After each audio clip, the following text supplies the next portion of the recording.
ஓம் அகிலாண்டேஸ்வரியே போற்றி, அகிலத்தை ஆள்பவளே போற்றி போற்றி. நல்லதே நினைப்போம், நல்லதே விதைப்போம். அம்மன் அருள்வாக்கு குழந்தைகளுக்கு இந்த அம்மன் தாயின் ஆசீர்வாதங்கள் எப்பொழுதுமே முழுமையாக கிடைக்கும். இன்று உன் வராகி அம்மா உனக்கு ஒரு எச்சரிக்கையான பதிவினைதான் உனக்கு கொண்டு வந்திருக்கின்றேன். என் தங்கமே, எச்சரிக்கையான பதிவு என்றவுடன் என் குழந்தை நீ பயம் கொள்ள வேண்டாம். நான் சொல்ல வந்த விஷயம் என்னவென்பதை நீ முழுமையாக கேட்டு தெரிந்து கொள்வாய். ஆனால் நிச்சயமாக இனி ஒருபொழுதும் உன் வாழ்க்கையில் கஷ்டம் என்ற ஒன்று தொடராது. என் பிள்ளையே, உன்னுடைய இல்லத்திற்குள் ஒருவர் அடிக்கடி நுழைந்து கொண்டிருக்கின்றார்.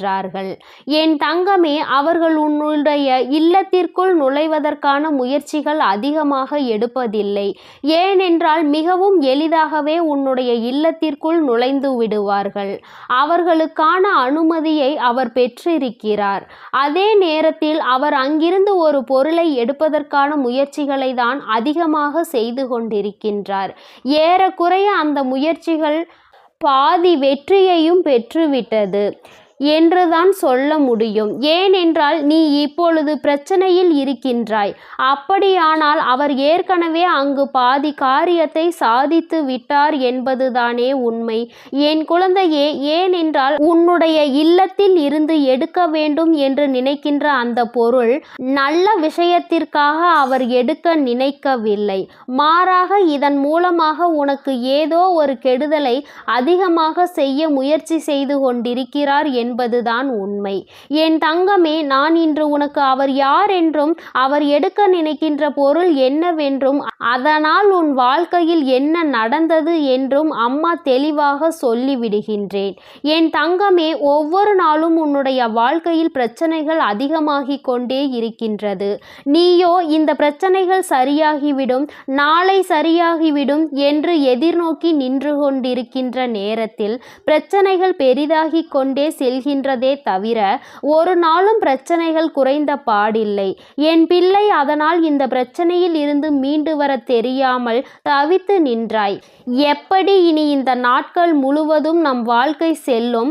வீட்டில் ஒற்றுமை இல்லையே, குடும்பத்தில் ஒருவருக்கொருவர் புரிதல் இல்லையே, என் நேரமும் சண்டை சச்சரவுகளுமாக இருப்பதனால் அக்கம் பக்கத்தில் உள்ளவர்கள் நம்மை வேடிக்கை பொருளாக அல்லவா பார்த்து கொண்டிருக்கின்றார்கள். நாம் கட்டுப்பாடாக இருக்க நினைத்தாலும் நம்மோடு இருக்கின்றவர்கள் அதை சொன்னாலும் புரிந்து கொள்வதில்லை என்று என் குழந்தை மனம் வேதனை அடைகின்றாய். என் தங்கமே, இதில் உன்னுடைய தவறு மிகப்பெரிய பங்கினை வகிக்கின்றது. என் தங்கமே, நீ நினைக்கலாம், நான் என்ன தவறு செய்தேன், குடும்பம் ஒற்றுமையாக இருக்க வேண்டும் என்றுதானே நினைக்கிறேன் என்று. என் தங்கமே, நீ என்னதான் நினைத்தாலும் நான் உன் இல்லத்திற்குள் ஒருவர் வந்து ஒரு பொருளை எடுக்கிறார் என்று சொல்கிறேன். அப்படியானால் அவருக்கு அந்த அளவிற்கு இடத்தை கொடுத்தது யாருடைய தவறு? என் பிள்ளையே, யாராக இருந்தாலும் இல்லத்தினுடைய வரவேற்பு அறையோடு நிறுத்தி கொள்ள வேண்டும். அதைவிட நெருக்கமானவர்கள் இல்லை என்றால் அவர்களை வாசலிலே வைத்து பேசி அனுப்பிவிட வேண்டும்.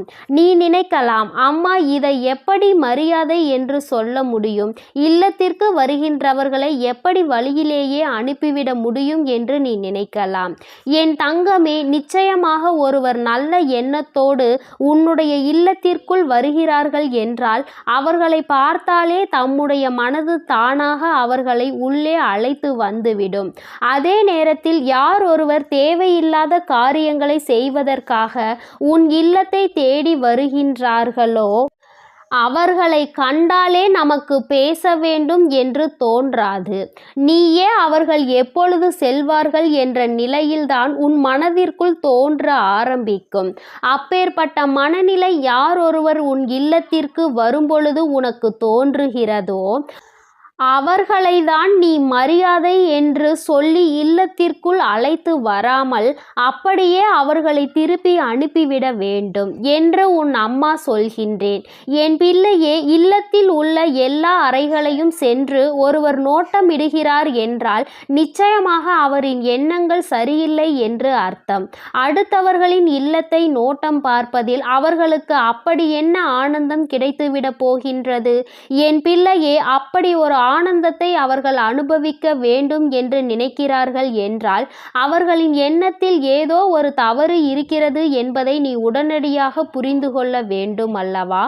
என் தங்கமே, அப்படி ஒரு காரியம்தான் உன் இல்லத்தில் நடந்தேறியது. என்னவாக இருக்கும் என்று சிந்திக்கின்றாய் அல்லவா? என் தங்கமே, ஒருவர் மிகவும் நெருக்கமாக உன் குடும்பத்திற்குள் அடிக்கடி வந்து செல்கின்றார். அவர் உன்னுடைய உறவு என்று கூட சொல்லலாம்.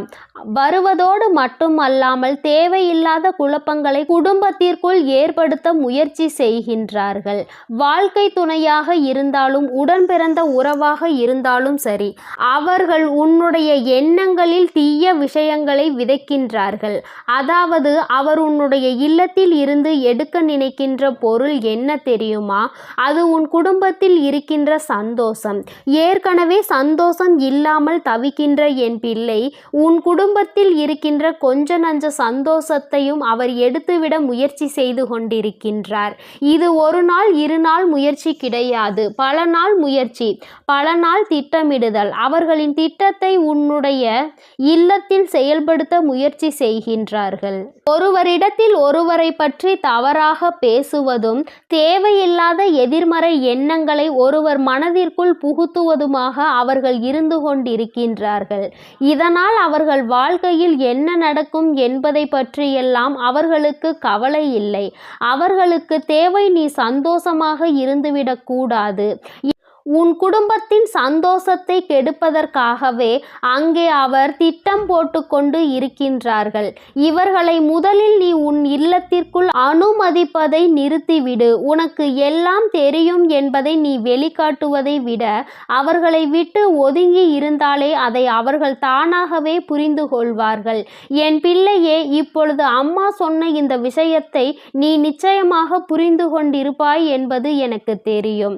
நான் இந்த விஷயத்தை சொல்லும் பொழுது உன் மனது பதைக்கிறது அல்லவா? நம்முடைய இல்லத்திற்குள் வந்தது இது போன்ற செயல்களை எல்லாம் செய்ய நினைப்பதற்கு எப்படி இவர்களுக்கு மனது வருகிறது? அவர்கள் குடும்பத்தில் உள்ள காரியங்களை பார்ப்பதை விட்டுவிட்டு மற்றவர்களின் குடும்பத்தில் என்ன நடக்கிறது என்று பார்க்கிறார்களே, இதுவெல்லாம் மனித தன்மையா என்று என் பிள்ளை நீ நினைக்கின்றாய் அல்லவா? என் தங்கமே, நிச்சயமாக இதற்கு என்ன செய்ய வேண்டும் தெரியுமா? என்னுடைய பிள்ளையே, உன்னுடைய வாழ்க்கையில் இது போன்று நடக்கின்ற விஷயங்களில் நீ அதனை தடுத்து நிறுத்த வேண்டும் என்றால் முதலில் உன் இல்லத்திற்குள் வருபவர்கள் இல்லத்திற்குள் நுழைந்த உடனேயே அவர்களின் மனநிலையில் மாற்றம் வந்துவிட வேண்டும். இவர்களுக்கு நாம் எந்த துரோகத்தையும் செய்துவிடக் கூடாது என்று. அதற்கு முதலில் என் குழந்தை, உன் இல்லத்திற்கு யார் வந்தாலும் அவர்களுக்கு முதலில் அருந்துவதற்கு நீ நீர் கொடுக்க வேண்டும். தண்ணீர் குடிக்கும் பொழுதே அவர்கள் மனதிற்குள் இருக்கும் எண்ணங்கள் எல்லாம் அப்படியே அந்த நீரோடு குளிர்ந்து ஓடிவிடும். அது மட்டும் அல்லாமல் உன்னுடைய இல்லத்தில் வரவேற்பு அறையில் ஒரு அகல் விளக்கு எடுத்துக்கொண்டு அதனுள் கல் உப்பினை பரப்பி எப்பொழுதுமே வைத்துக்கொள். அது யார் உன்னுடைய இல்லத்திற்குள் எதிர்மறை எண்ணங்களோடு கெடுதல் செய்ய வேண்டும் என்ற எண்ணத்தோடு வந்தாலும் அவர்களின் அந்த எண்ணங்களை உள்வாங்கிக் கொண்டு அவர்களுக்கு நேர்மறை எண்ணங்களை கொடுக்கும்.